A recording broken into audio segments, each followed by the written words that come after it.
Hello नमस्कार दोस्तों, स्वागत है एक बार और हमारी इस वीडियो में आपका। दोस्तों आज की इस वीडियो में जानेंगे आर्क वेल्डिंग कहाँ से शुरू हुई और इसके कौन कौन से भाग हैं, इसके बारे में सारी चीज़ जानेंगे। ठीक दोस्तों आप चाहे आईटीआई की तैयारी कर रहे हो या सीआईटीएस की तैयारी कर रहे हो या किसी गवर्नमेंट जॉब की तैयारी कर रहे हो टेक्निकल एग्जाम के लिए, तो दोस्तों आपको इन सारी चीज़ों के बारे में बहुत ज़्यादा जो नॉलेज होनी चाहिए, नहीं दोस्तों आप जो एग्ज़ाम में दिक्कत आती है। ठीक है दोस्तों, तो चलिए इस वीडियो को स्टार्ट कर लेते हैं। वीडियो आपको पसंद आए तो एक लाइक कीजिएगा। चैनल को सब्सक्राइब नहीं किया आपने, सब्सक्राइब करके बेल आइकन प्रेस कर दे ताकि आने वाली वीडियो नोटिफिकेशन आपको टाइम पर मिलते रहे।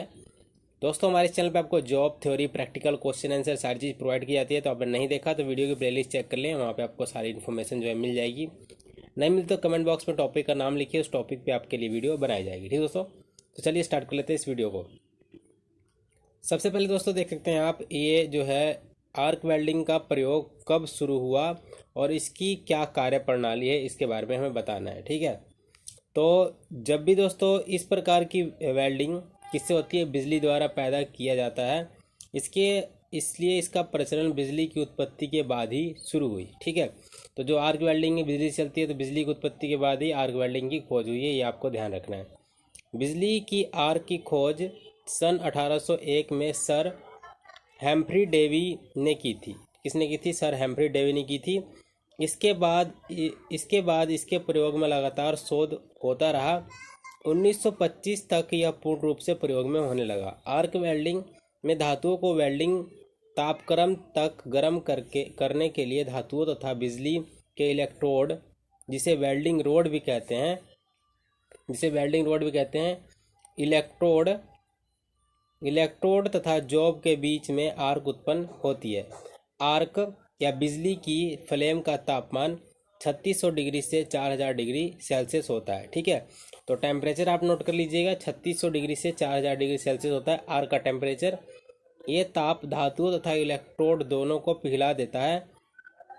पिघलने पर धातुएं आपस में मिलती हैं। इस प्रणाली में दोनों प्रकार की विद्युत प्रयोग की जाती है। इनके द्वारा की जाने वाली वेल्डिंग को एसी वेल्डिंग और डीसी वेल्डिंग कहते हैं। क्या कहते हैं दोस्तों? एसी वेल्डिंग और डीसी वेल्डिंग कहते हैं। एसी वेल्डिंग में आर्क के लिए करंट ट्रांसफार्मर द्वारा तथा डीसी वेल्डिंग में जनरेटर सेट या रेक्टिफायर द्वारा प्राप्त किया जाता है। आर्क बनाने के लिए बिजली का एक तार वेल्डिंग रोड के साथ और दूसरा जोड़ी जाने वाली मुख्य धातु के साथ लगाया जाता है। वेल्डिंग रोड मुख्य धातु से छूकर पहले बिजली का सर्किट पूरा किया जाता है तथा फिर दोनों में थोड़ा सा खाली स्थान छोड़ देते हैं, जिससे आर्क बन जाती है। इस आर्क को धीरे धीरे आगे लाया जाता है। इस तरह वेल्डिंग रोड पिघलकर जोड़ भरना शुरू कर देती है और पक्का जोड़ जो है लग जाता है। ठीक है दोस्तों, इस प्रकार जो है पक्का जोड़ लग जाता है। अब दोस्तों देखिए आर्क वेल्डिंग के कितने प्रकार होते हैं। तो आर्क वेल्डिंग के प्रकार है manual metal arc welding, carbon arc welding, metallic arc welding, inert gas arc welding, submerged arc welding, atomic hydrogen arc welding, resistance welding. ये सारे जो है आर्क वेल्डिंग के प्रकार है। मैनुअल आर्क वेल्डिंग क्या होता है? मैनुअल आर्क वेल्डिंग, इस प्रकार की वेल्डिंग में इलेक्ट्रोड तथा आर्क का पूरा नियंत्रण कंट्रोल कारीगर के ऊपर ही होता है। इस विधि में मेटल रोड जो इलेक्ट्रोड का काम करती है, फिलर मेटल के रूप में प्रयोग की जाती है। इस विधि में एसी ट्रांसफार्मर या डीसी मोटर जनरेटर के द्वारा पावर प्राप्त की जाती है। यहाँ पर बिजली की सप्लाई नहीं होती, वहाँ पर डीजल इंजन और पेट्रोल इंजन का प्रयोग किया जाता है। जहाँ पे बिजली की सप्लाई नहीं होती वहाँ पे डीजल इंजन और पेट्रोल इंजन का प्रयोग किया जाता है। इसमें प्रयुक्त इलेक्ट्रोड के ऊपर एक विशेष प्रकार की परत चढ़ी होती है, जो वेल्डिंग करते समय धीरे धीरे पिघलता है और पिघली हुई वेल्ड मेटल से क्या होता है दोस्तों? स्लैग। ये देखिए, पिघली हुई वेल्ड मेटल से स्लैग को हटाता है। जब पिघली हुई धातु ठंडी हो जाती है तो उसके ऊपर एक पतली परत बन जाती है, जिसे चिपिंग हैमर द्वारा या वायर ब्रश द्वारा साफ कर लिया जाता है। इस विधि द्वारा अलग अलग मोटाई की प्लेटें वेल्डिंग की जाती है। इसके द्वारा माइल्ड स्टील, तांबा, पीतल, cast iron, aluminium, alloy steel की वेल्डिंग की जाती है। वेल्डिंग करते समय कारीगर को उचित ड्रेस पहननी चाहिए तथा अल्ट्रा वायलेट किरणों से आंखों को सुरक्षित रखने के लिए वेल्डिंग स्क्रीन का क्या करना चाहिए, प्रयोग करना चाहिए। आगे दोस्तों देखिए carbon arc welding. Carbon arc welding क्या होता है, इस प्रकार की वेल्डिंग में कार्बन का इलेक्ट्रोड प्रयोग किया जाता है, जो खर्च नहीं होता, तथा फिलर मेटल के लिए अलग से तार या रोड प्रयोग की जाती है जिसके ऊपर फ्लक्स लगा होता है। इसके द्वारा कास्ट आयरन, तांबा, एल्युमिनियम आदि की वेल्डिंग की जाती है। इस विधि में वेल्डिंग करने पर जॉब में टेढ़ापन कम होता है। ठीक है, इस विधि में करने से जॉब में टेढ़ापन कम होता है। ठीक है, आगे देखिए मेटालिक आर्क वेल्डिंग। इस वेल्डिंग में आर्क मुख्य धातु के बने हुए इलेक्ट्रोड के बीच पैदा की जाती है। आर्क की गर्मी से इलेक्ट्रोड भी पिघलता है तथा पिघली हुई मुख्य धातु के साथ मिल जाती है। इस विधि में फिलर मेटल रोड की आवश्यकता नहीं होती, क्योंकि मेटल इलेक्ट्रोड की फिलर रोड का काम करती है। ठीक है, मेटल इलेक्ट्रोड ही फिलर रोड का काम करती है। इनर्ट आर्क गैस वेल्डिंग के बारे में जानिए। इनर्ट गैस आर्क वेल्डिंग होता है। इस गैस शील्डिंग आर्क वेल्डिंग भी कहते हैं, इसे गैस शील्डिंग आर्क वेल्डिंग भी कहते हैं। इसमें आर्क वातावरण की हवा के स्थान पर आर्गन या अन्य किसी अन्य इनर्ट गैस द्वारा उत्पन्न की जाती है। इससे पिघली हुई धातु को ऑक्सीकृत होने से बचाया जाता है, क्योंकि इनर्ट गैसें रासायनिक क्रिया में भाग नहीं लेती। आर्गन, हीलियम तथा कार्बन डाइऑक्साइड गैसें इनर्ट गैसें के रूप में प्रयोग की जाती है। यह दो प्रकार की होती है। कौन कौन सी होती है, एक होती है टंगस्टन इनर्ट गैस वेल्डिंग, जिसे दोस्तों टिग वेल्डिंग भी बोलते हैं। इसमें टंगस्टन इलेक्ट्रोड का प्रयोग किया जाता है, जो दोस्तों ये कभी भी पिघलता नहीं है। ठीक है, कभी भी खर्च नहीं होता।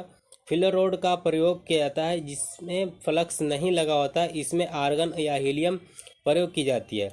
इसमें इनर्ट गैस को पानी से ठंडा की जाने वाली टॉर्च से भेजते हैं। पहले इनर्ट गैस को चालू करके अधिक फ्रीक्वेंसी वाले स्पार्क यूनिट द्वारा गैस के बीच में से करंट गुजारा जाता है। इसके लिए एसी या डीसी करंट का प्रयोग किया जाता है। इस विधि के द्वारा cast iron, silicon, bronze, aluminium, carbon, steel, तांबा और टाइटेनियम आदि धातुओं की वेल्डिंग की जाती है। टिग वेल्डिंग पतली चादरों को जोड़ने में प्रयोग किया जाता है। टिग वेल्डिंग जो किसके लिए प्रयोग करते हैं, टिग वेल्डिंग में पतली चादरों को जोड़ने के लिए लाभदायक है। भारी वेल्डिंग करने के लिए हीलियम गैस अधिक वोल्टेज पर प्रयोग की जाती है। ठीक है, भारी वेल्डिंग करनी हो तो हीलियम गैस अधिक वोल्टेज में प्रयोग की जाती है। आगे दोस्तों देखिए मेटल इनर्ट गैस वेल्डिंग। इस वेल्डिंग में आर्क मेटेलिक रोड तथा मुख्य धातु से प्राप्त की जाती है, इसलिए इसे मेटेलिक आर्क वेल्डिंग कहते हैं, जिसे दोस्तों मिग वेल्डिंग बोलते हैं शॉर्ट फॉर्म में। मेटल इनर्ट गैस वेल्डिंग, इसमें भी एक टॉर्च प्रयोग की जाती है तथा वायर लीड मैकेनिज्म में लगा होता है। तार को निश्चित गति से चलाया जाता है। ठीक है, तार को क्या है, निश्चित गति से चलाया जाता है, जो मिग वेल्डिंग में होता है। आगे देखिए इसे ऑटोमेटिक या सेमी ऑटोमेटिक दोनों विधियों से चलाया जाता है। इस विधि में कार्बन डाइऑक्साइड गैस का प्रयोग किया जाता है। ठीक है, इस विधि में किसका प्रयोग करते हैं, कार्बन डाइऑक्साइड गैस का प्रयोग करते हैं, क्योंकि यह सस्ती होती है। इस विधि द्वारा फेरस और नॉन फेरस दोनों प्रकार की धातु आसानी से वेल्ड की जाती है।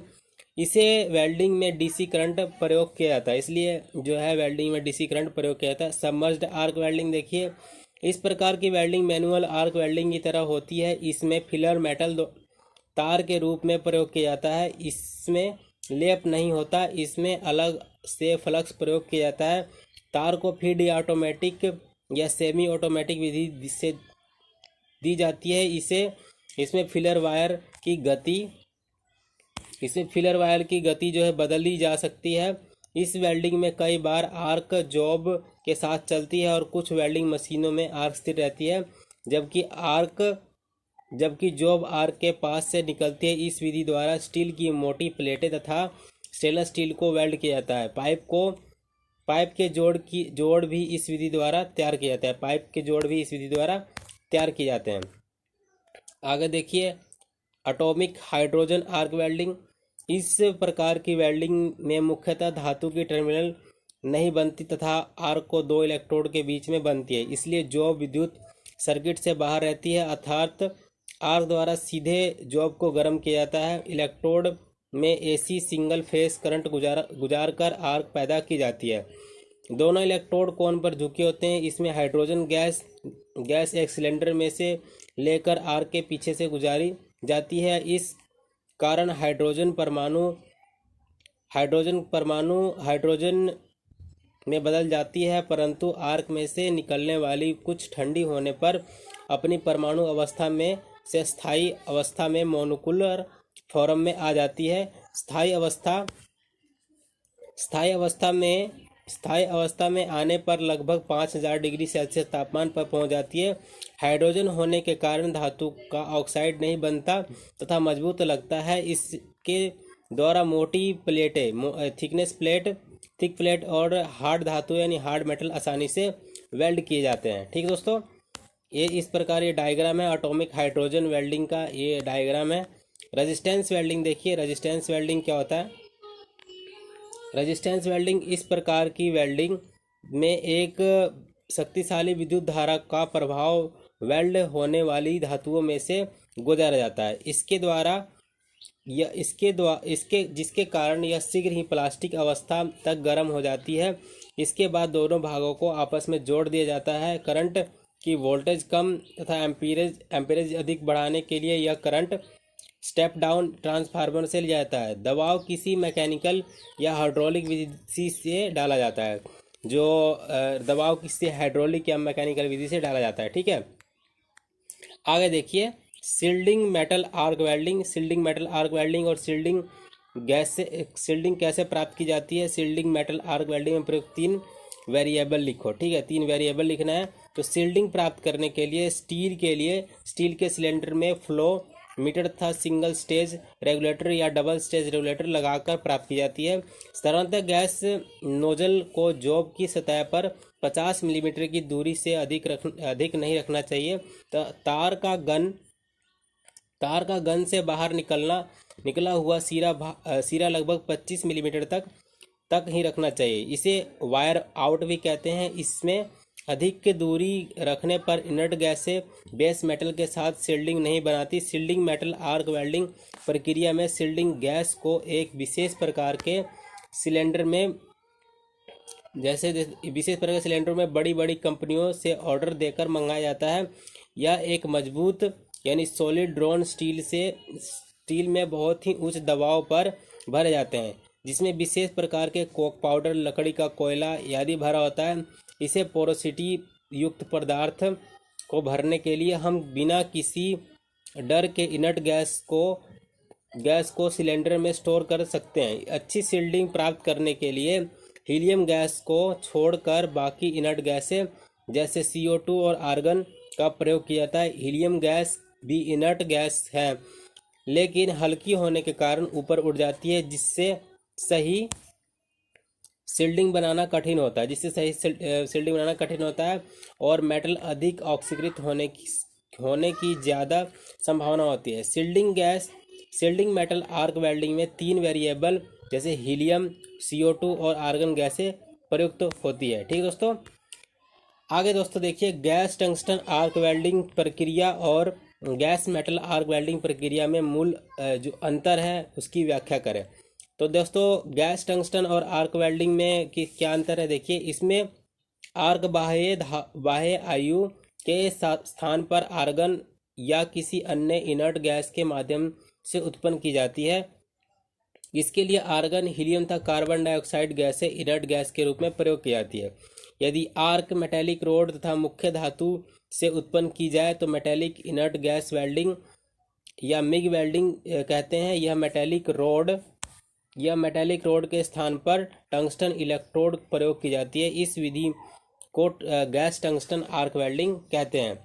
इसमें फिलर रोड का प्रयोग करना भी पड़ता है और कई बार बिना फिलर रोड के भी यह वेल्डिंग की जाती है। इसे टिग वेल्डिंग भी कहते हैं। इसे क्या कहते हैं? टिग वेल्डिंग भी कहते हैं, जिसको दोस्तों इसकी फुल फॉर्म हो जाएगी टंगस्टन इनर्ट गैस वेल्डिंग। ठीक है, अब दोस्तों ये है आपकी कौन कौन सी धातु है टंगस्टन आर्क वेल्डिंग का प्रयोग यानी सिद्धांत के रूप में कार्य करता है। तो गैस टंगस्टन आर्क वेल्डिंग प्रक्रिया प्रयोग सिद्धांत रूप में टंगस्टन स्टील और नॉन फेरस मेटल की वेल्डिंग के लिए प्रयोग किया जाता है, जैसे कि तांबा, पीतल, कांसा, एल्युमिनियम इत्यादि के लिए जो है टंगस्टन इलेक्ट्रोड करते हैं। ठीक है, गैस टंगस्टन इलेक्ट्रोड का वेल्डिंग प्रयोग करते हैं। आगे दोस्तों देखिए, गैस सील्डिंग और आर्क वेल्डिंग में मैनुअल आर्क वेल्डिंग में अंतर लिखो। गैस सील्डिंग आर्क वेल्डिंग और मैनुअल आर्क वेल्डिंग में अंतर लिखना है। तो ये देखिए यहाँ पे पहला वाला अंतर क्या है, गैस सील्डिंग आर्क वेल्डिंग ये है और मैनुअल आर्क वेल्डिंग ये है। इसमें इनर्ट गैसों का प्रयोग फ्लक्स के रूप में किया जाता है। इसमें फ्लक्स वेल्डिंग रोड के ऊपर कोटिंग के रूप में होता है। इसमें वेल्ड बीड के ऊपर स्लैग की परत नहीं बनती, इसमें स्लैग की परत जो है बनती है, ताकि वेल्ड धातु को ढक कर रखती है। ठीक है, आगे देखिए, इसमें फिलर मेटल धातु की नंगी तार के रूप में प्रयोग किया जाता है। इसमें filler metal flux coated road के रूप में प्रयोग किया जाता है। यह वेल्डिंग ऑटोमेटिक विधि से प्रयोग की जाती है। यह वेल्डिंग मुख्यतः वेल्डर द्वारा अपने हाथों द्वारा किया जाता है। इसमें इनर्ट गैस से सिलेंडर की आवश्यकता होती है। इसमें केवल वेल्डिंग सेट का प्रयोग किया जाता है। ये डिफरेंस है इसका।